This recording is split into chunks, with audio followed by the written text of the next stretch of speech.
All right, we've got more confirmation today that metals have begun an intermediate degree decline. Before I get into that, a couple people, credit cards expired. They didn't update their information, lost their spot on in the S&T. So got a couple spots open if anybody wants to take it, and you know, ride out this correction. And I'll try and call the bottom in real time for subscribers when I think it has arrived. But I want to warn people this may become more severe than what many people are currently expecting. And this is I've gone over this before. When you have these really long trending moves, let me put the gold chart in here. So, you know, a really long, powerful trending move, people become conditioned to expect only higher prices ahead, and they don't anticipate a correction. So what happens is, as the correction unfolds, the people that weren't expecting the dip to be as severe as it is, they end up, their stops get hit, the selling begets selling, and as the decline starts to pick up steam, more and more stops get hit from people that bought earlier and earlier, and you end up with a really severe, a much more severe correction than what I think a lot of people are expecting. So the first thing I'm going to note is we've got this uptrend line right here. I doubt that the pullback in gold, and of course there's going to be bounces along the way. There'll be convincing bounces that will draw people in too early.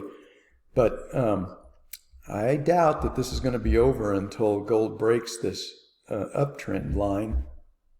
And that's just almost all cycle declines, whether it be daily, intermediate degree, or multi-year cycle declines, they almost all have to break the uptrend line. The reason being is that's what takes out the technical traders, and you have to take out those technical traders and cause them to sell their positions to clean out sentiment. So that would be the first thing I'm looking for, is for price to break this trend line.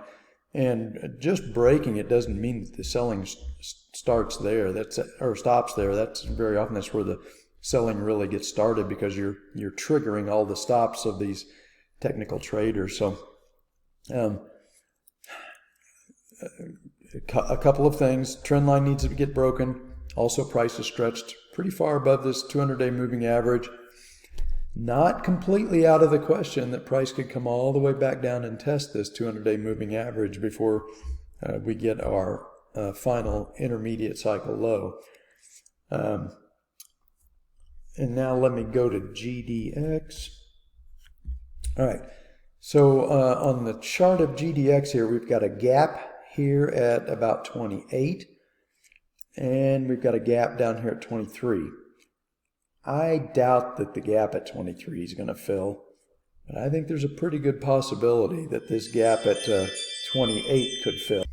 I've gone over the possibilities and what I think is playing out here with subscribers in tonight's report for the premium website. And I think I noted in one of my other pieces, let me put the silver chart up here. Silver has confirmed a lower low. This was our daily cycle low. Price broke below that, so that was the first big warning sign. Silver created a lower low. That's a sign that an intermediate decline is underway. Going back to GDX, and today GDX also confirmed a lower low. So there's two big red flags. And gold hasn't broken below this pivot just yet, but it did close below 2,000. Another big warning sign. So all of the signs are indicating that we're in an intermediate decline, and traders need to check their recency bias I know, it's going to be very tempting that the memory of this really powerful rally tends to convince people that any correction is going to be mild and short-lived, and the fear of missing out on the next move often will cause people to buy too early. But a true intermediate degree decline generally goes further than most people are expecting. People that are caught in the recency bias and worried about missing the next move up, these declines usually have to go further than those people expect, and if they're trying to hold long positions, it rarely ever stops until all of those people finally panic sell at the bottom, and that could, in this particular instance, could indicate a pretty deep move down into this ICL, and they usually take from anywhere from 4 to 8 weeks, and we're only a couple of weeks into this decline. So I would warn traders not to be in a big hurry to try and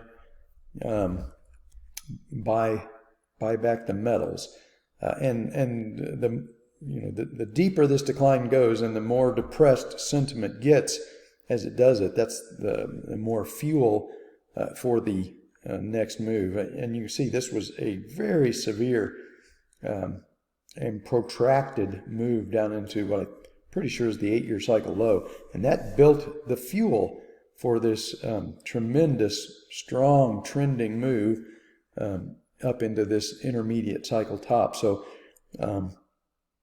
a wicked, severe ICL doesn't mean that the bull market is over. That's what it takes to build the fuel for these kind of moves. So if this does go deeper than what most people expect, maybe comes back down to test the 200-day moving average, or maybe even a little lower, that does not mean that the bull market is over or is on hold again. It's just, we're just building the fuel for the next move that I think will finally break out above those all-time highs at about 2090, and will start potentially the bubble phase in gold once that breakout occurs. So be aware. Again, I've covered this in detail in the report for the premium website tonight. I've got a couple spots open if anybody wants to take those. I'll put my email in the description below. Just shoot me a request.